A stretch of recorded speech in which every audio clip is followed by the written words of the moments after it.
Hello. Welcome to day 11 of the 31 days of Halloween. 31 scary/spooky stories in 31 days. Today's story is entitled, The Cursed Comedy Club. In The Cursed Comedy Club, Jamie faces a demonic pact for fame, risking identity in a chilling pursuit. Can laughter break the curse? And now, without further ado, it's story time. Chapter 1. An Unexpected Invitation. Rain pattered outside as I sat in my dimly lit apartment, flipping through a notebook filled with jokes that had yet to see the light of day, or the glow of a stage spotlight. Every scribbled line was a piece of my heart, my dream. But every rejection from a comedy venue felt like a slap in the face. Why wasn't I good enough? A sudden gust of wind slid a tattered flyer under my front door. The edges were worn, as if the flyer had journeyed through many hands before reaching mine. Discover the Underground Comedy Club. It read, Where Legends Are Born. A handwritten note was scrawled at the bottom. Tonight's your night. Take a chance. Intrigued, and with nothing to lose, I decided to go. Maybe, just maybe, this was the break I'd been hoping for. Navigating the narrow, winding streets, I searched for the club.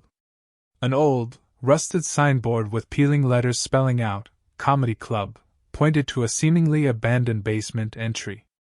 The exterior was underwhelming, a far cry from the glamorous clubs I'd dreamt of performing in. But something, perhaps the weight of my own desperation, urged me to push the door open.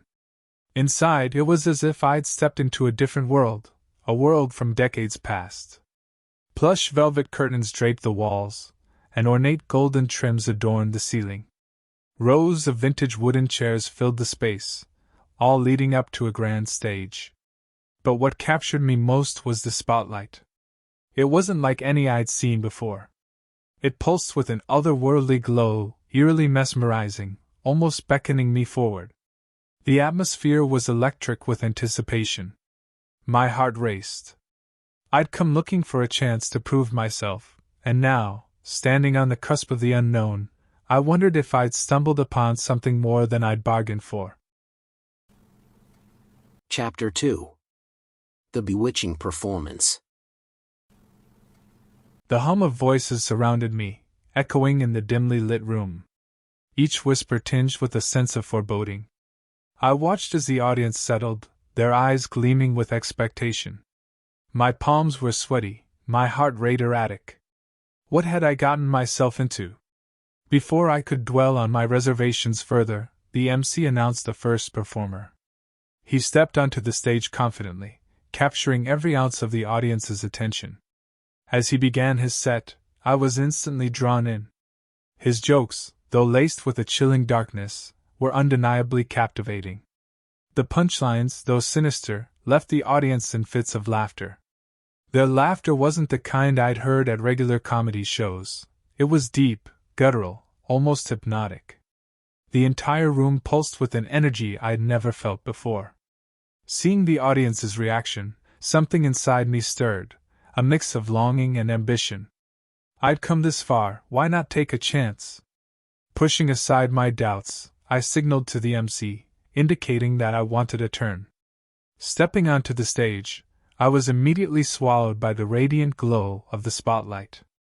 A strange force took over. My usual routine transformed. Each joke that left my lips was darker, more twisted than the last. I could barely recognize my own voice, but the audience's reaction was intoxicating. Their laughter fed my performance, driving me to dig deeper into the shadows of my psyche. As I delivered my final punchline, the room erupted in an overwhelming crescendo of laughter. The applause was deafening, the rush indescribable. I never felt more alive, more in my element. However, as I exited the stage, the weight of what I'd just done began to sink in. Approaching the bar, I glanced at the mirror above it, expecting to see my triumphant reflection. Instead, a shadowy figure lurked just behind me, its silhouette distorted and unsettling. A shiver ran down my spine. The high from my performance was quickly overshadowed by an uneasy realization. I might have just become a part of something I didn't fully understand. Chapter 3. Unraveling the Curse. The morning sun streamed through my window, its rays piercing through the remnants of the dreamless sleep I had managed to grasp. Stretching my muscles, I tried to recount the jokes from my usual repertoire for the gigs I had lined up. But all that came to mind were the dark, twisted punchlines from the previous night. The light-hearted humor I had penned over years seemed to have vanished into thin air.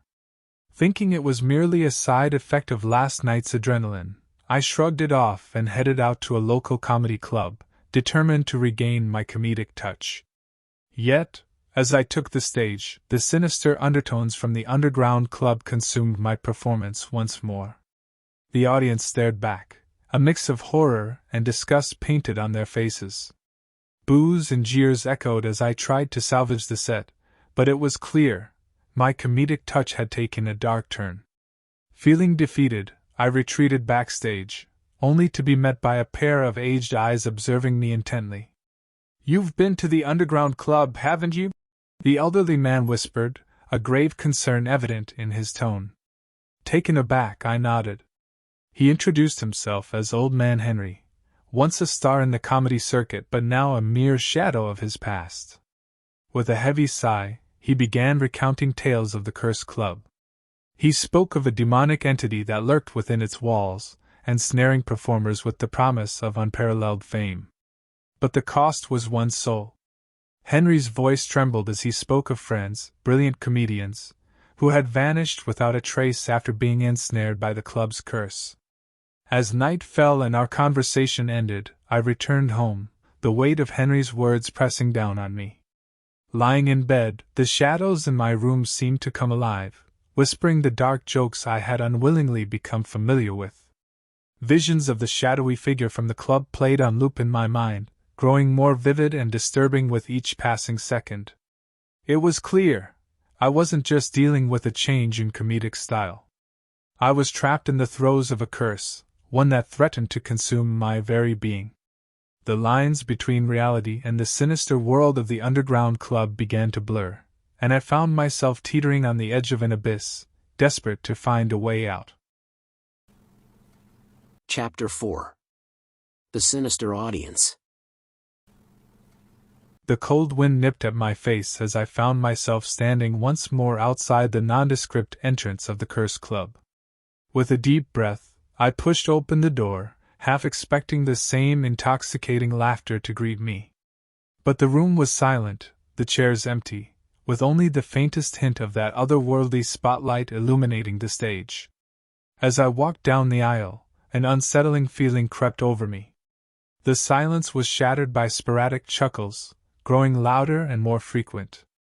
I turned to see shadowy figures occupying the seats, their eyes hollow, laughter haunting. The reality hit me like a ton of bricks.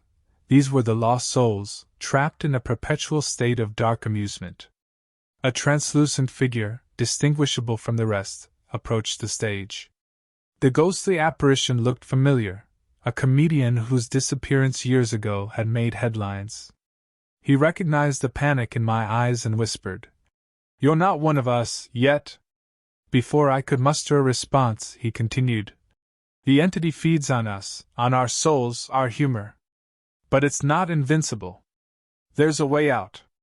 I leaned in closer as he revealed the secret. The entity itself had to experience genuine laughter, a joy untouched by darkness. It was a sound it hadn't produced in centuries. As dawn approached, I fled the club, the ghostly comedian's words echoing in my ears. I knew I had to seek Henry's help.